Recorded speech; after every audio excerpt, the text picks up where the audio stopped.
Masih dalam dimensi Afif, Apple Event WWDC tahun 2024 telah selesai diselenggarakan beberapa hari yang lalu ya, yang meluncurkan beberapa update mayor operating system semua device Apple ya. Di antaranya adalah iOS 18 untuk iPhone, kemudian ada iPadOS 18 untuk iPad, dan juga ada macOS untuk MacBook, kalau tidak salah namanya macOS Sequoia ya, kalau tidak salah ya.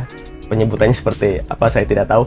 Kemudian ada juga watchOS berapa itu untuk Apple Watch, dan juga ada visionOS 2 untuk Apple Vision. Yang Apple Vision sekarang kita tahu sudah ada 2 yang diluncurkan. Apple Vision pertama di tahun kemarin, dan Apple Vision 2 sudah diluncurkan Apple di tahun ini kalau tidak salah ya.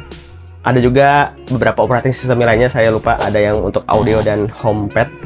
Dalam video kali ini saya akan mengambil satu bagian pada event tersebut yang meluncurkan satu buah fitur yang luar biasa yang diberi nama Apple Intelligence. Ini adalah sebuah gimmick plesetan dari Apple untuk Artificial Intelligence, diganti namanya menjadi Apple Intelligence. Apple memang suka marketing seperti ini ya, dia suka gimmick-gimmick seperti ini, seperti kita tahu dulu Dynamic Island dan sebagainya. Gimmick-gimmick yang seperti itu dia luar biasa sekali mengemasnya Apple ini ya untuk marketingnya. Sayangnya Apple Intelligence ini tidak disematkan di beberapa device Apple ya. Device tertentu saja yang chipsetnya mutakhir terkini. Bahkan chipset tahun kemarin seperti A16 Bionic tidak mendapatkan Apple Intelligence. Hanya A17 Pro minimalnya. Artinya iPhone 15 Pro dan iPhone 15 Pro Max yang mendapatkan fitur Apple Intelligence. Kenapa? Kita bahas dalam video kali ini.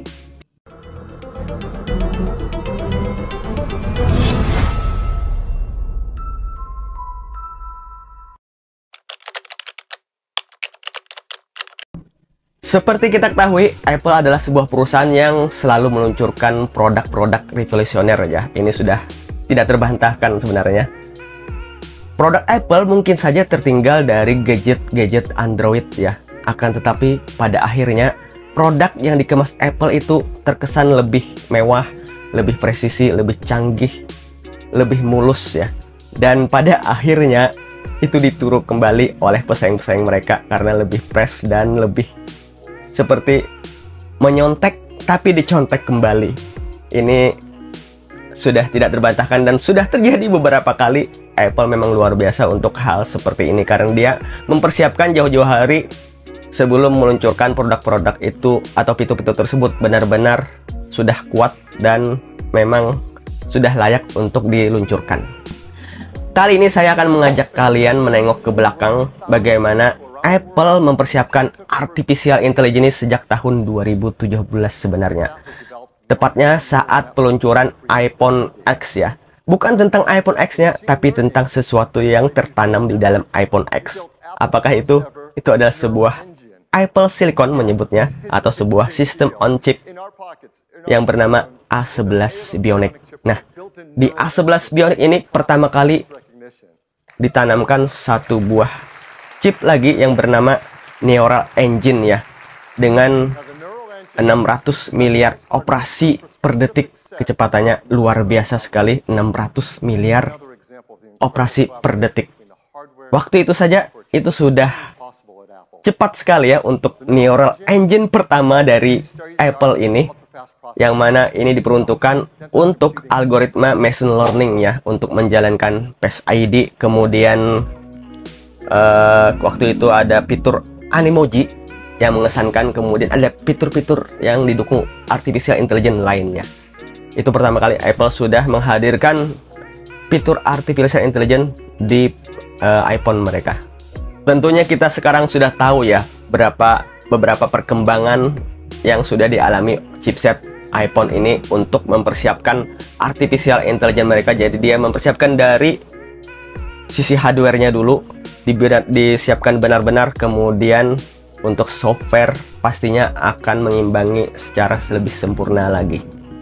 Dan sekarang seperti kita ketahui, Apple baru saja meluncurkan chipset terbaru mereka, yaitu Apple Silicon M4 dengan kecepatan 64 kali neural engine-nya dari Apple A11 Bionic ya. Jadi ini jauh sekali meningkatnya. Tentunya akan lebih siap lagi untuk menjalankan machine learning mereka. Apple merencanakan perkembangan artificial intelligence mereka secara beriringan selaras antara hardware maupun software ya. Dan seperti kita ketahui, bagaimana R&D dari Apple ini begitu besar, menggelontorkan dana yang sangat besar, bahkan sampai triliunan rupiah. Tentunya kita tahu, software yang sangat canggih sekalipun, kalau tidak ada hardware yang kuat, yang memadai, yang bisa memproses, itu tidak akan bisa berjalan dengan baik dan akan sia-sia dan stagnan ya. Dan ini harus berjalan beriringan, seimbang. Jadi untuk penelitiannya bukan hanya dari software, tapi juga dari hardware. Dan Apple sadar akan hal itu. Mereka memulai lebih dulu. Kita lihat dulu saat pemilihan storage, Apple memilih NVMe ya. Itu adalah sebuah storage berkecepatan tinggi, baik baca maupun tulisnya. Ini sangat cepat sekali. Bahkan saat pesaing-pesaing mereka itu sudah meningkat, NVMe ini masih bisa bersaing sekali ya. Kemudian untuk sistem operasi Apple ini terkenal sangat ringan. Bagaimana fitur-fitur yang tidak terpakai itu tidak digunakan, hanya fitur-fitur tertentu saja, sehingga sistem operasi ini bisa berjalan dengan mulus. Kemudian untuk pemilihan format file misalnya untuk gambar dan sebagainya itu juga diteliti ya. Sangat diteliti dengan cermat dan matang. Berbicara tentang hardware, hal yang paling penting dalam sebuah sistem komputasi komputer kita tahu adalah sebuah prosesor. Dulu kita kenal dengan prosesor x86 arsitekturnya ya. Nah, itu adalah untuk perangkat-perangkat besar dulunya seperti laptop, komputer, dan untuk gadget seperti smartphone maupun tablet berkembang sebuah prosesor yang diberi nama dengan SoC ya, atau sistem on chip. Jadi sistem on chip ini adalah sebuah chip yang berisi bukan hanya prosesor CPU, tapi juga prosesor untuk grafik. Jadi ada CPU di dalamnya, kemudian juga ada GPU, dan selanjutnya terus berkembang bahkan untuk pemrosesan gambar seperti ISP juga disematkan dalam sistem on chip ya. Dan pada perkembangan selanjutnya, Apple menanamkan sebuah neural engine yang kita kenal di A11 Bionic tadi. Ini sungguh cepat sekali perkembangan dari sistem on chip ini ya, dan persaingan juga semakin kuat baik dari Apple maupun dari Snapdragon dan MediaTek lainnya. Kita ingat bagaimana strategi keselarasan antara hardware dan software ini tidak berjalan dengan mulus ya. Waktu itu Intel tidak bisa memenuhi standar yang diminta oleh Apple untuk membikinkan chipset yang efisien dan berdaya rendah. Pada akhirnya Apple membuat sendiri chipset mereka, yang mana mereka sudah pengalaman membuat chipset berarsitektur ARM ya. Yang pertama kalinya arsitektur ARM disematkan di laptop mereka, dan akhirnya mungkin ini akan dicontek oleh pesaing-pesaing mereka ya. Chipset ARM yang dulunya tidak terpikir disematkan di sebuah perangkat yang lebih besar, laptop dan personal komputer, dilakukan oleh Apple yang diberi nama dengan Apple Silicon M1. Dan sekarang terus berkembang hingga Apple Silicon M4 ya, yang neural engine-nya tadi 64 kali lebih cepat dari A11 Bionic. Strategi ini terus dijaga Apple ya, dimana neural engine pada Apple Silicon mereka terus ditingkatkan, dan akhirnya semakin sejalan dengan software mereka, software artificial intelligence mereka yang sekarang diberi nama dengan Apple Intelligence. Apple sungguh sangat pantas menyematkan nama Apple Intelligence ini di fitur terbaru mereka ini ya. Sekarang kita masuk pada bagian akhirnya ya.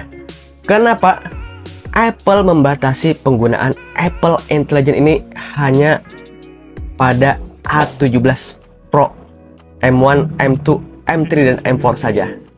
Artinya ini adalah chipset terbaru dari Apple yang sangat canggih sekali ya. Untuk chipset terdahulu seperti A16 itu tidak diikutkan menikmati fitur Apple Intelligence ini. Kenapa? Kita lihat dulu produk-produk mereka yang bisa menggunakan Apple Intelligence. Untuk iPhone hanya iPhone 15 Pro dan iPhone 15 Pro Max ya. Kenapa? Untuk iPhone 15 reguler itu menggunakan chipset A16. Jadi ini sudah tersisihkan. Kemudian untuk beberapa MacBook dan juga iPad yang tidak menggunakan chipset 3M juga tidak bisa menikmati Apple Intelligence. Kenapa hal ini terjadi? Menurut saya ini adalah sebuah strategi untuk menyelaraskan hardware dan software tadi. Apple Intelligence ini dinilai sangat canggih sekali, sangat cepat sekali, dan tidak bisa berjalan dengan mulus di chipset di bawah A17 Pro. Wow, seperti itukah kecepatan artificial intelligence dari Apple ini yang diberi gimmick Apple Intelligence? Jadi ini ada kasta yang terbagi dua, artificial intelligence biasa yang digunakan dari A11 Bionic, iPhone X tadi sampai dengan iPhone 15 reguler ya. Kemudian kasta selanjutnya adalah dari iPhone 15 Pro. Ini adalah strategi brilian untuk perkembangan dari Apple sendiri yang bisa bertahan mungkin 10 tahun dan 20 tahun untuk sustainable mereka. Ini strategi brilian. Wow. Baik, mungkin itu saja yang bisa saya berikan di video kali ini. Jangan lupa subscribe bagi yang belum, like kalau suka, komen di kolom komentar. Terima kasih.